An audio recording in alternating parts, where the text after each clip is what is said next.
All right, some musings from the trail today. I want to continue with that topic of parenting with consent. In one of my last videos, I talked about the importance of checking in with your child to ask if they want a hug rather than demanding it or taking it and just getting it. It's something that seems really innocent and small, but asking and checking in with your child has profound consequences in the positive, meaning we're teaching them that they are in control of their lives, that what happens to their body is their choice. And so I want to add on to this about social media. And something happened this morning that I want to share. And if you don't know this, I'm actually trying to work on my social media following and Instagram, and with the only reason being that I do a lot of in-person events. And so I want a lot of people to come to those events. And social media is a great platform for sharing those events. It's also a great platform for sharing our ideas and our inspirations. So anyway, my intentions of creating these bigger social networks are really pure and good. And often at home, things happen that I think are hilarious. I'm like, oh my God, if anybody was watching this right now, it would go viral. So something happened this morning in our house, and my daughter and I were having this discussion, and it was so good because it showed these two paradigms, the paradigm of the mother, the paradigm of the daughter, and these real life struggles that we have in trying to connect and communicate. And when I asked her, I said, oh my gosh, this would be good, can I film this? She got really upset with me. And she's like, no, I do not want to be filmed. And we are not a reality TV family, which I thought was hilarious. I said, well, no, but this is reality.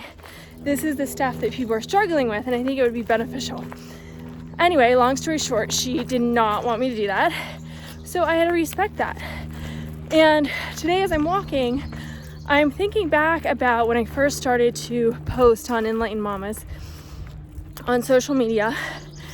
I did a lot of researching and finding different groups, seeing what works, and there was this group that was called Asshole Parenting, and it was a site where parents would post pictures of their toddlers throwing a big fit, and with the captions of why, you know, like, I wouldn't refill her sippy cup, and it was a adorable little girl like screaming and going berserk, or I had the nerve to tell her to eat her peas, and right? And so the reason this was created, it was created by a psychologist and somebody that had done TED Talks and was looked at and sought after as a parent educator and an expert in parenting.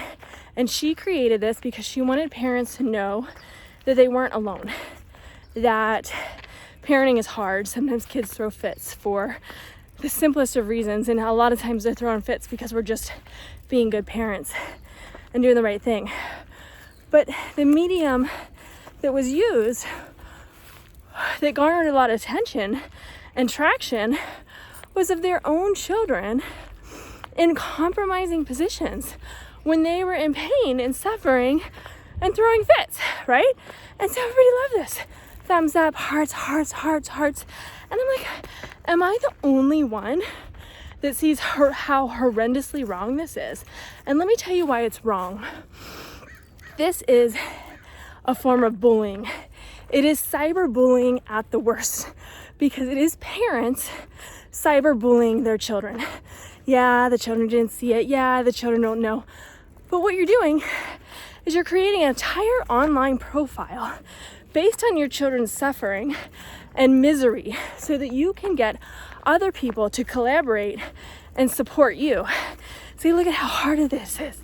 She's such a little monster, right? That is exactly what bullying is. Bullying is when hurt people hurt other people to make themselves feel better. Bullying is using your own power, your own influence to push down, undermine another human being so that you feel better. And on top of all of that, I guarantee you that no little toddler or child was asked by their parent, hey, I want to post this to make other parents feel good. Would that be okay with you? Because I guarantee you, not one single child, if they were able to actually articulate their thoughts and feelings, would say, sure, Mom, why don't you post me being a little monster like you think I am and share it with a bunch of random strangers that I don't even know. So here's the problem. This is what has become normal in our society, that we don't think about the consequences of our actions. And a lot of us are raising children in such a way that we are profiting from their pain. Now, I'm not saying you should never post a picture of your kid, or you shouldn't tell a story, or anything of the sort. But what I am suggesting is that you get consent. If your child is old enough, that you start asking. And there's a reason we don't see as many parents posting pictures of teens and tweens. One, they're already got their own social media account. And two, a lot of them wouldn't agree to that. A lot of them would not consent to that. So I want to encourage you to think about what you're doing online, because cyberbullying is a huge thing. It's a huge thing. It's hurtful. And at some point, your child's going to find all of those images and see them. And so you need to think about how they're going to be affected by it. And be responsible. Be a responsible person on social media and a good parent. Later.